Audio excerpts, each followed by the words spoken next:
If you're in the process of looking for a home in Houston, you should be aware that many of the flood houses from Hurricane Harvey are back on the market now. They have been renovated and they have been rebuilt and they look like new homes. But I wanted to give you some tips on buying one of those houses and how you can avoid buying a house that will have some mold issues.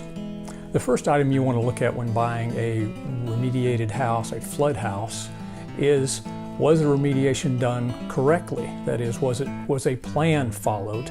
And once that plan was followed, was it signed off on by a mold consultant? Now, if it was, then you should have a document called the Certificate of Mold Damage Remediation that the owner of that house will have, so that you should be able to look and see if the remediation plan was actually followed.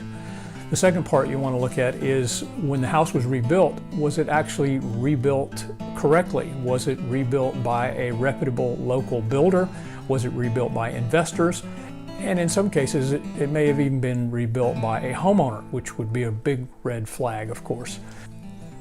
The last item you want to pay attention to when buying a previously flooded home is to have that house professionally inspected and to also have mold tests done on the house. Now, you might think that, well, if it had a mold test after it was remediated, then why would I need a mold test before we go to close, before I buy the home? Because a lot of things can happen during the time when that house was rebuilt and when it's actually on the market, how long it sits on the market, how long it takes you to go to close, and you want to make sure that that house does not have a mold issue that has developed because water was left in the walls, which is very common, and I see it almost every week.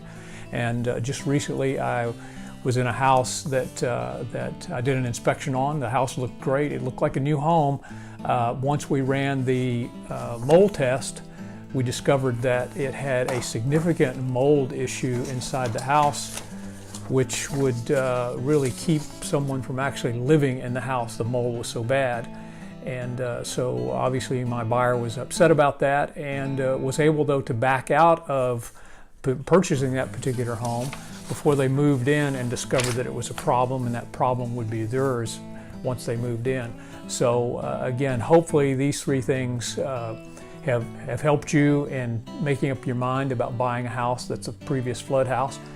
Number one, make sure it was remediated correctly, meaning the wet material was taken out, any mold was cleaned up. Make sure it was rebuilt correctly, and make absolutely sure that you have that house inspected before you go to close. And that inspection should include a mold test and lab samples sent and the results received before you get out of your option period. And if I can help you with any of those items, or if you have any questions, give me a call here in Houston at 281-646-1828. Be happy to answer any of your questions. I can also provide the inspection services that you need on these homes, and hopefully keep you from buying a money pit or a mold pit, whatever the case may be. Thanks.